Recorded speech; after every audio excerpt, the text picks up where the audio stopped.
Welcome to my channel. हम आज देखेंगे कि जो हमारा MSQ 2019 का रह गया था, आज उसको पूरा कर देंगे। तो बगैर कोई टाइम वेस्ट किए चलिए स्टार्ट करते हैं कॉन्फिडेंट लर्निंग।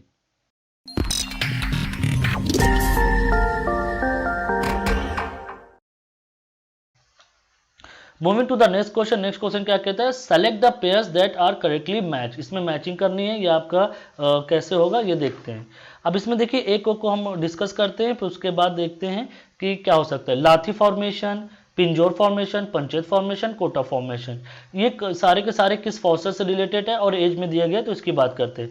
अब हम यहाँ पे देखते हैं कि ये हमारा जो लाथी फॉर्मेशन है, Pinjor formation, Panchet formation, Kota formation, ये कैसे कैसे है और क्या है। आंसर आपका ए और सी होगा। कैसे होगा हम उसको आपको बताते हैं। जो आपका लाथी फॉर्मेशन होता है, ये आपका अर्ली टू मिडिल जुरासिक की बात करते हैं और ये आपके राजस्थान में होता है। ये टेरेस्ट्रियल बेड्स है, कंटेन फॉसिल वुड। आपकी जो राजस्थान में टेरेस्ट्रियल बेड्स है, फॉसिल वुड को कंटेन करती है, तो इसलिए आपका आंसर ये ए है। पिंजोर फॉर्मेशन की बात करते हैं तो पिंजोर आपका अपर शिवालिक है, ये आपका अपर शिवालिक बेड है। ये आपका प्लेस्टोसीन की बात होती है यहाँ पे।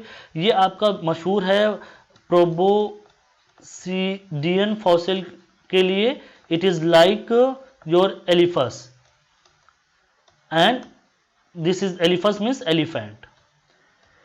और एंड जो हमने लिखा एंड स्टेगोडेन, ये भी आपका एक एलिफेंट की प्रजाति के लिए होता है। तो आपका ये जो आपका पिंजोर फॉर्मेशन है, इसमें क्रिटेशियन एमोनाइट के बारे में बात की है, बट ऐसा नहीं ना, पिंजोर फॉर्मेशन आपका एलिफेंट्स के लिए जाना जाता है, तो ये आंसर कट गया आपका। फिर इसके बाद है पंचेत फॉर्मेशन। पंचेत फॉर्मेशन जो आपका है, ये आपका लोअर ट्राइसिक एज की बात करते हैं and it is your middle Gondwana. ये मिडिल गोंडवाना का पार्ट है, ये मिडिल गोंडवाना का पार्ट है। ये मशहूर है रेप्टाइल्स के लिए, तो इसीलिए आंसर आपका सी सही है। फिर कोटा फॉर्मेशन की बात करते हैं। कोटा फॉर्मेशन जो आपका है, ये आपका है अर्ली जुरासिक। ये अर्ली जुरासिक की बात करते हैं। जब अर्ली जुरासिक की बात करते हैं तो इसमें पैन हीटा गोदावरी में हो, गोदावरी बेसिन है, उसकी बात करते हैं। और इसमें आपके इंसेक्ट्स हैं, आपके फिश हैं, रेप्टाइल्स हैं, क्रोकोडाइल हैं, डायनासोर हैं, बट ग्लोसोप्टेरिस फॉसिल्स नहीं है, इसलिए ऑप्शन आपका डी नहीं है। तो आपका ऑप्शन क्या है, ए और सी है। फिर मैं कह रहा हूं कि MSQ के लिए आपको पढ़ना ही पड़ेगा, डिटेल में जाना ही पड़ेगा। तो आप पहले या तो परवीन सिंह की बुक उठा लीजिए या फिर KM बांगर की बुक उठा लीजिए और थ्योरी थोड़ा थोड़ा पढ़ना स्टार्ट कर दीजिए। चलिए moving to the next question. Next question हमारा क्या, choose the reaction indicating metamorphism of pelilites as T is equal to greater than 600 degree centigrade and P is less than 8 kilobar. देखिए अब इसमें देखिए पहले आप समझ लीजिए कि पेलिलाइट जो नॉर्मली जो पेलिलाइट्स है वो आपके फाइन ग्रेन रॉक होती है, तो one of the rock is shale है, आप शेल को कंसीडर कर सकते हैं। ये आप डायग्राम देख रहे हैं, यहाँ पे आपका ये टेम्परेचर और प्रेशर की बात करते हैं तो हमको टी जो आपका 600 डिग्री सेंटीग्रेड दिया गया और प्रेशर हमारा किलोबार लेस देन 5 है। तो हमारा जो जोन होगा समवेयर हेयर और टेम्परेचर हमारा ग्रेटर देन 600 तो समवेयर है, तो हम इस जोन की ही बात कर सकते हैं, इससे ज़्यादा कहीं नहीं जा सकते हैं। तो इसमें अगर आप देखेंगे तो आपके हिसाब से क्या होना चाहिए, मस्कोवाइट प्लस क्वार्ट्ज सिलिमनाइट के फेल्ड्सपार H2O। और उसके बाद क्या है आपका, ये दो आंसर आपके होंगे, वो कैसे होंगे मैं आपको बताता हूँ। ये जो आपका पहला अल्बाइट और एक्टिनोलाइट है, this occur in the massive rock in green schist facies to amphibolite facies transition. ये आपका ग्रीन शिस्ट फेसिस में होता है, जो एम्फिलोब्लाइट ट्रांजिशन में होता है। और ये आपका किसके लिए होता है, ये मैसिव रॉक में आता है आपका। ये जो आपका दूसरा वाला है, ये आपका पैलेटिव ट्रैक में आता है और ये आपका इन बिटवीन इसी जोन में आता है। अगर आप इसका मस्कोवाइट प्लस क्वार्ट्ज का सीरीज देखेंगे तो इसी टेम्परेचर रेंज में आता है, तो ये आपका आंसर सही है। फिर हम muscovite biotite quartz H2O sillimanite इसकी बात करते हैं, तो ये जो आपका ये हाई टेम्परेचर प्रेशर में की बात होती है, बट फिर भी ये आपका पैलेलाइट रॉक में होता है। इसका टेम्परेचर इस जोन में ग्रेटर देन 600 डिग्री, मतलब इसका जो टेम्परेचर होता है ये ग्रेटर देन 700 डिग्री सेंटीग्रेड तक आता है आपका। तो ये भी आपका ऑप्शन सही है। फिर आपका जो अल्बाइट, जेडाइट और क्वार्ट्ज है, ये आपका हाई प्रेशर मेटामॉर्फिज्म है। इसका जो प्रेशर इज ग्रेटर देन 8 किलोबार से ज़्यादा होता है और ज़्यादा होता है, बट ये 8 किलोबार से ज़्यादा होता है, तो ये आपका जोन इसमें नहीं आता है। तो आपके ऑप्शन जो है as per pressure and temperature, ये आपके बी और सी है। देख सकते हैं आप।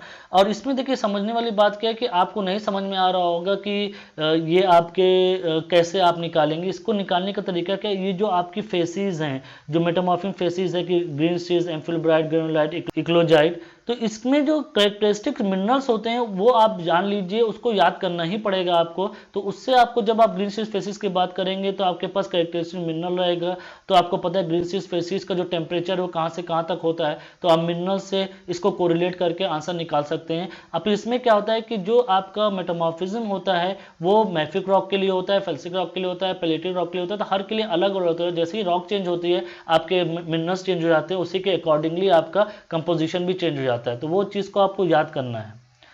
Moving to the next question, select the correct statement. इसमें करेक्ट स्टेटमेंट क्या है ये देखते हैं। Laccolith are convex upward whereas lopolith are convex downward bodies. Laccolith can form from any type of magma whereas lopolith, यहाँ पे लोकोलिथ and lopolith की बात चल रही है, हमको उसी के बारे में डिस्कस करना है। चलिए एक एक करके देखने की कोशिश करते हैं क्या है। पहले तो आप समझिए कि लोपोलिथ और लोकोलिथ की बात कर रहे हैं। यहाँ पे देखिए ये हमारा लोकोलिथ है और ये हमारा लोपोलिथ है, ठीक है। यहाँ पे अब देखिए lopolith and laccolith both are concordant structure है, ये दोनों के दोनों आपके कॉर्डेंट स्ट्रक्चर है, ये आपको पता ही है अगर आपने बेसिक जूलॉजी की बुक पढ़ी होगी। उसके बाद क्या देखिए लोकोलिथ, अब हम लोकोलिथ की बात करते हैं। लोकोलिथ आर, यहाँ पे देखिए लोकोलिथ आपका ये कॉन्वेक्स क्या है, कॉन्वेक्स अप है, इसका मतलब क्या लोकोलिथ आर कॉन्वेक्स अप, तो ये आपका पहला आंसर सही हो गया आपका, ठीक है। Laccolith are convex up and look similar to antiformal fold just like antiformal fold. Lopolith are convex out and resemble synformal fold, ये आप देख सकते हैं। नाउ अब हम बात करते हैं लोकोलिथ और लोपोलिथ की।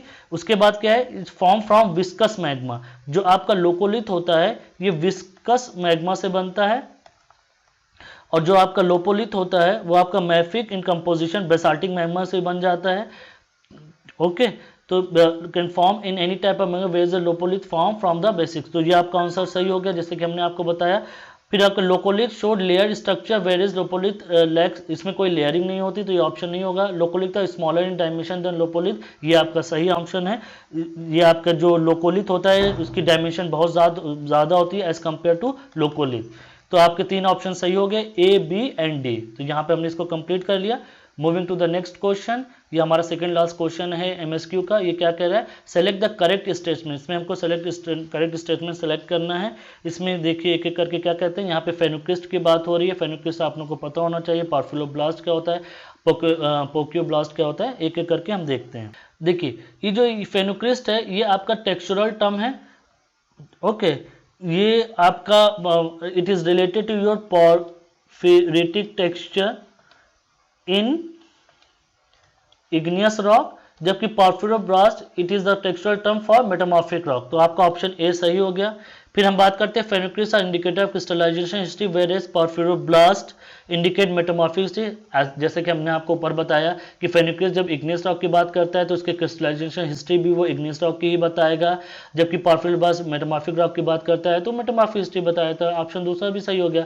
पोर्फिरोब्लास्ट are relic grains relative larger than matrix mineral in deform igneous rock, no deform igneous rock में पोर्फिरोब्लास्ट नहीं होते हैं।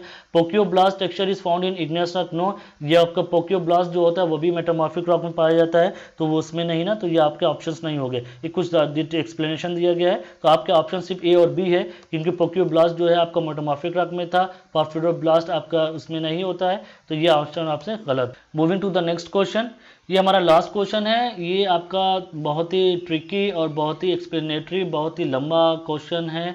इसका एक्सप्लेनेशन बहुत ही कम से कम 1.5 पेज का एक्सप्लेनेशन है। मैं आपको एक एक करके बताने की कोशिश करता हूँ, बने रहिएगा मेरे साथ। Based on the given schematic ternary phase diagram choose the correct statement. Point A is thermal minima. पहला पॉइंट क्या बोला है, जो पॉइंट 1 है ये आपका ये थर्मल मिनिमा है।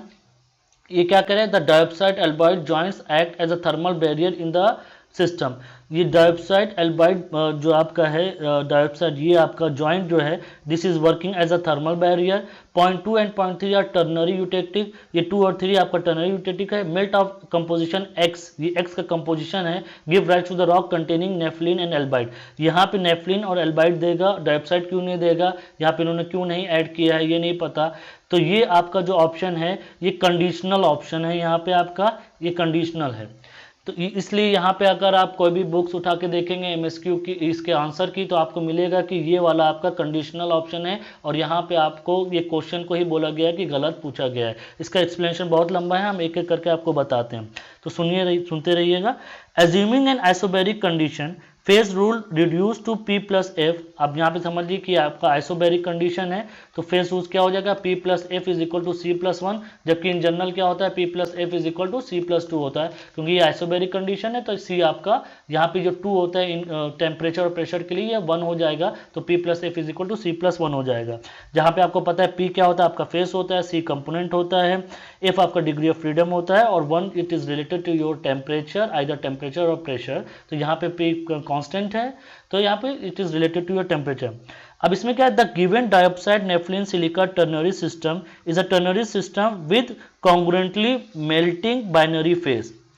अब क्या होता है कि a congruently melting binary phase divides a ternary system into 2 simple ternary diagram each with its own ternary eutectic.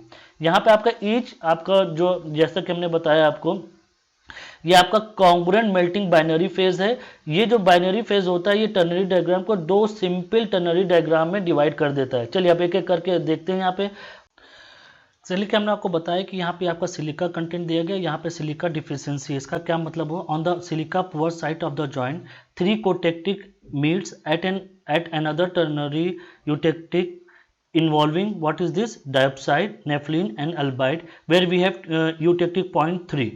अभी क्या है कि ये जो एक्स क्रिस्टल है when it will come here on the left side of the joint this diopside albite joint, तो उसमें क्या होगा, इसको मूव करेगा towards the left of this one और ये टेम्परेचर डिक्रीज करेगा, तो ये आपका जो यूटेक्टिक पॉइंट 3 होगा यहाँ पे टेम्परेचर आपका डिक्रीज करेगा। इसी तरह similarly for a liquid whose composition falls on the right side of the diopside albite joint, the crystallization of this mineral cause the composition of the liquid to move away from the diopside, this is away from the diopside albite link towards the eutectic point 2। तो यहाँ पे भी temperature decrease करेगा। अभी इधर भी temperature decrease कर रहा है, इधर भी टेम्परेचर डिक्रीज कर रहा है।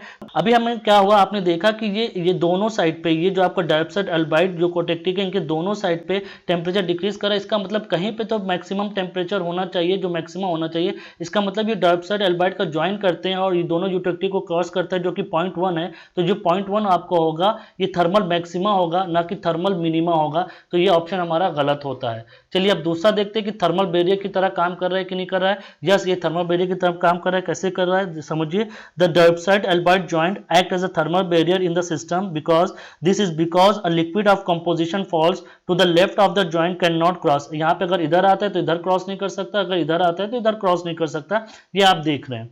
Okay, so it is working as a thermal barrier. तो ये ऑप्शन आपका सही हो गया।